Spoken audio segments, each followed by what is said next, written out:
এত অতিরিক্ত গরমে আমাদের অবস্থা ঠিক যতটা খারাপ তার থেকে বেশি খারাপ কিন্তু এই গাছগুলোর অবস্থা।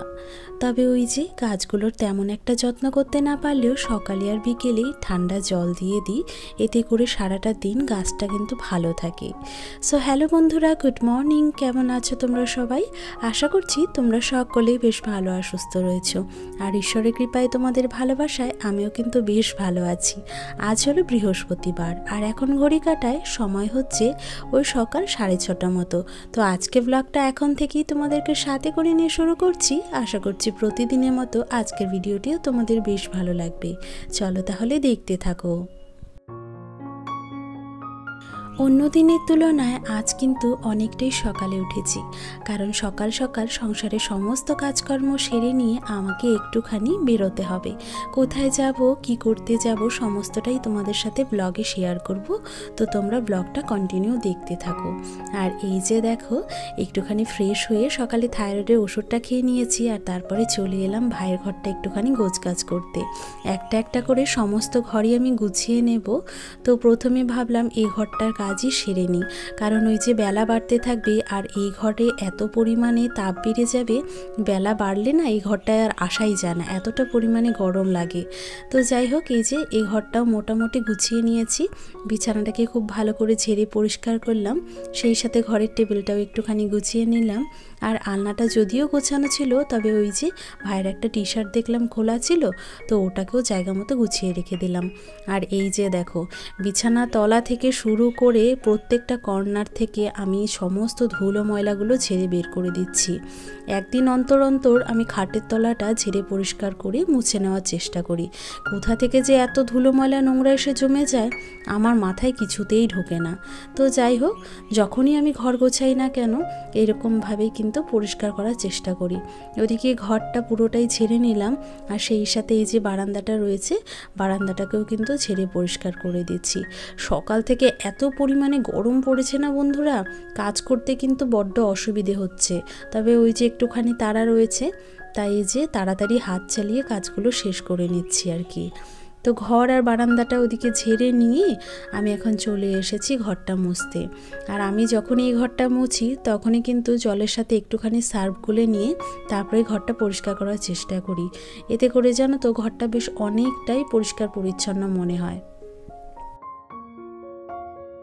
বন্ধুরা, আমরা প্রত্যেক মেয়েরাই কিন্তু জানি যে আমাদের সংসারে ঠিক কী পরিমাণে কাজ থাকে, সেই কাজগুলো গুণেও শেষ করা যাবে না।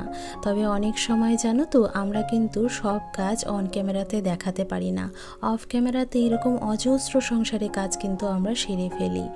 আর সেই সাথে এত কাজের মাঝেও কিন্তু একটুখানি সময় বের করে আমরা আমাদের ঘরগুলোকে সাজিয়ে গুছিয়ে রাখার চেষ্টা করি। আর এই কাজগুলো করতে কিন্তু সত্যি বলতে আমার ভীষণই ভালো লাগে। ঘরদোর সবসময় গোছানো থাকবে, পরিপাটি থাকবে, আর সেটা দেখতেও কিন্তু অনেকটাই ভালো লাগে জানো। আর সেই সাথে আমার এই ছোটোখাটো কাজগুলো যখন তোমরা এতটা প্রশংসা করো, তখন যেন আনন্দে মনটা ভরে ওঠে। সেই সাথে কাজগুলো করার উৎসাহ যেন আরও দ্বিগুণ পরিমাণে বেড়ে যায়। আমি জানো তো সব সময় ভাবতে থাকি আমার এই ঘরগুলোকে আর কীরকমভাবে সাজালে দ্বিগুণ বেশি সুন্দর লাগবে। তো সেই রকমভাবে তো এখনও পর্যন্ত কিছু ভেবে উঠতে পারিনি, তবে চেষ্টা করব ধীরে ধীরে ঘরগুলোকে আরও সুন্দর করে সাজানোর। আমার ভিডিওতে একজন দিদিভাই কাল কমেন্ট করেছিল যে তোমার ঘর তো পাকা, খুব ভালো, তাহলে তুমি তোমার ঘরকে কেন ভাঙাচোরা বলো? আসলে কি দিদিভাই, আমি তোমাকে যদিও কমেন্ট বক্সে অ্যান্সারটা দিয়েছি, তবুও ভিডিওতে আরও একবার বলে দিচ্ছি। আমরা না সবসময় ভিডিওতে ভালোটাই তুলে ধরার চেষ্টা করি জানো, অতটা সামনে থেকে কখনোই ক্যামেরা নিয়ে দেখাই না যে আমাদের ঘরের অবস্থাটা ঠিক কেমন। আসলে আমার ঘরের দেওয়ালগুলো না অনেকটাই ভাঙা, কিছু কিছু জায়গায় তো মানে এতটা পরিমাণে ফেটে গিয়েছে, অনেক সময় ভয়ও লাগে। সেই সাথে ঘরের মেঝেটাও ফেটে গেছে জানো। আসলে এই ঘরগুলোকে নতুন করে রিপেয়ার না করলে না এই ঘরগুলোতে থাকাও কিন্তু অনেকটাই মানে রিস্কি হয়ে উঠবে। তো যাই হোক, ধীরে ধীরে নতুন ঘর তো তৈরি করা হচ্ছে, আশা করছি ওই ঘরগুলো কমপ্লিট হয়ে গেলে পরে আমরা ওই ঘরেই চলে যেতে পারবো।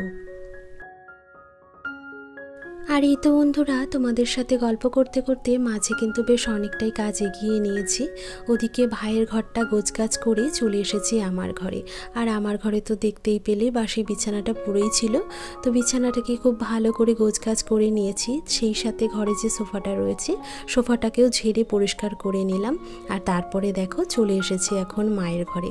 মায়ের ঘরে এসে দেখলাম বিছানাটা পড়েই রয়েছে, তো সেই জন্য বিছানাটাকে ঝেড়ে খুব ভালো করে গুছিয়ে নিলাম। সেই সাথে বালিশগুলোকেও দেখো সুন্দর করে কিন্তু রেখে দিয়েছি। আর এই তো বন্ধুরা, দেখতে দেখতে ঘর দুটো গুছিয়ে নিলাম, আর সেই সাথে ঘর দুটো কিন্তু মুছেও নিয়েছি। জানো তো, সকালের দিকে কিন্তু আমাদের সংসারে কাজের পরিমাণটা অনেকটাই বেশি থাকে, তবে ওই যে সকাল সকাল ঘুম থেকে উঠেছি বলেই সমস্তটাই কিন্তু সেরে নিতে পারলাম। আর এই যে কাজকর্ম সেরে স্নানটা করলাম, আর সেই সাথে চলে এসেছি ঠাকুর ঘরে। প্রতিদিনের মতো একটুখানি শিবলিঙ্গে জল ঢেলে গীতা পাঠ করে নিয়েছি। ওদিকে ঠাকুর ঘরে পুজোটা সেরে নিয়ে চলে এসেছি এখন এপাশে আমার ভেজা জামা কাপড়গুলো মেলে দিতে। সকাল কিন্তু এখন ওই 8টা মতন বাজছে, তবুও দেখো কি পরিমাণে রোদ, আর সেই সাথে রোদের প্রচণ্ড তাপ। বাইরে দাঁড়িয়ে কোনো কাজই ঠিকমতো করতে পারছি না। আর এই যে তারপরে চলে এসেছি আশ্রমে। আমাদের বাড়ির কাছাকাছি আশ্রম, সৎসঙ্গ আশ্রম। এই আশ্রমেই এসেছি আজ দীক্ষা নিতে। বিয়ের পরে মা অনেকবার বলেছে দীক্ষা নেওয়ার কথা, তবে ওই যে সময়ের অভাবে আসা ছিল না, তাই আজকে একটা জেদ করেই কিন্তু চলে এসেছি। একজন কাকিমার সাথে এসেছিলাম, দীক্ষা নিয়ে বাড়িতে ফিরে একটুখানি গোলা রুটি খেয়ে নিয়েছি।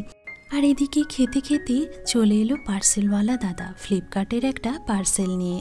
কদিন আগে ফ্লিপকার্টে 2টো অর্ডার দিয়েছিলাম, তবে একটা জিনিস এসেছে, আরও একটা জিনিস কিন্তু আসা বাকি রয়েছে। ভাবলাম যেটা এসেছে সেটাই তোমাদের সাথে একবার শেয়ার করে নিই। তো এই যে বায়োটিকের মর্নিং নেকটার ক্রিম, যেটা আমি সবসময় ইউজ করে থাকি, তো সেটাই এসেছে। আর সেই সাথে দেখো কি পরিমাণে হাওয়া শুরু হয়ে গেছে, হয়তো বৃষ্টি আসবে, সেই জন্য এইরকমটা হচ্ছে। তো যাই হোক, দেখতে দেখতে দুপুরের সমস্ত রান্নাবান্না কিন্তু হয়ে গেছে। তো এই যে লাঞ্চের প্লেটটাই তোমাদের সাথে আজ শেয়ার করে নিয়েছি। অনেক কিছুই ছিল আজকে দুপুরের খাবারে। তো ওই যে দুপুরবেলা খেয়ে উঠে জামা কাপড়গুলো তুলে নিয়েছি, কারণ যদি বৃষ্টি চলে আসে তো সেই জন্য।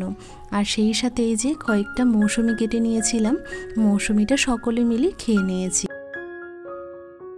আজ কটা দিন ধরেই শুনছি অনেক জায়গাতেই ঝড় বৃষ্টি হচ্ছে, তবে আমাদের এখানে প্রত্যেক দিন সেই রকম হাওয়া বাতাস হলেও বৃষ্টিটা কিন্তু হচ্ছে না। আজকেও একটু আগে তোমাদেরকে দেখালাম না যে কি পরিমাণে হাওয়া হচ্ছে, তবে বৃষ্টিটা কিন্তু আর হলোই না। ওয়েদারটা অবশ্য আগের তুলনায় অনেকটাই হালকা হয়েছে, যার দরুনে গরমটা কম লাগছে। তো যাই হোক, এই যে দেখো দুপুরে যে কাপড়গুলো তুলে নিয়েছিলাম না, তো সেইগুলো কিছুটা সময় ফ্যানের তলায় রেখে দিয়েছিলাম ঠান্ডা হওয়ার জন্যে। আর এই যে এখন একটা একটা করে সমস্ত জামা কাপড় গুছিয়ে নিয়েছি। এটা আমার প্রতিদিনেরই অভ্যেস, জামা কাপড় টান টান করে না গোছালে আমার একদমই ভালো লাগে না। তা সে একটু বেশি সময় লাগুক না, তবে এইভাবে কাজ না করলে যেন আমার ভালো লাগে না জানো। আর প্রত্যেকটা কাজই আমি চেষ্টা করি পরিপাটি করে গুছিয়ে করার, যেন সেই কাজগুলোতে নেক্সট ডে আর কাউকে হাত লাগাতে না হয়। তো যাই হোক, এই যে দেখো সমস্ত জামা কাপড় কিন্তু আমি একটা একটা করে গুছিয়ে নিয়েছি। আর এতক্ষণ পর্যন্ত যে সকল বন্ধুরা ধৈর্য সহকারে এবং মনোযোগ দিয়ে আজকের ভিডিওটি দেখেছো, আমি ধরে নিতেই পারি যে ভিডিওটি তোমাদের ভালো লেগেছে। আর যদি ভিডিওটি ভালো লেগে থাকে তাহলে অবশ্যই ভিডিওটিতে একটি লাইক আর একটি সুন্দর কমেন্ট করে জানাতে পারো। সেই সাথে যদি কোনো নতুন বন্ধু প্রথমবার আমার ভিডিওটি দেখে থাকো বা প্রথমবার আমার চ্যানেলে ভিজিট করে থাকো, তোমরা চাইলে আমার এই চ্যানেলটি সাবস্ক্রাইব করে ছোট্ট পরিবারের সদস্য হয়ে থেকে যেতে পারো। আর এই তো দেখতে দেখতে সমস্ত জামা কাপড় একটা একটা করে গুছিয়ে নিয়ে সেগুলোকে আলনাতে সাজিয়ে রেখে দিলাম। তারপরে চলে এসেছি আমার ঘরে। এই যে বিছানাটা একটুখানি এলোমেলো হয়ে রয়েছে, তো এটাকে একটুখানি ঝেড়ে ঠিকঠাক করে নিচ্ছি। জানলাটা আজকে জানো তো ওই হাওয়ার জন্য বন্ধই করে রেখেছি। তো আজকের মতো এখানেই বিদায় নিচ্ছি বন্ধুরা, দেখা হচ্ছে আবারও কাল একটা নতুন ভিডিওর সাথে।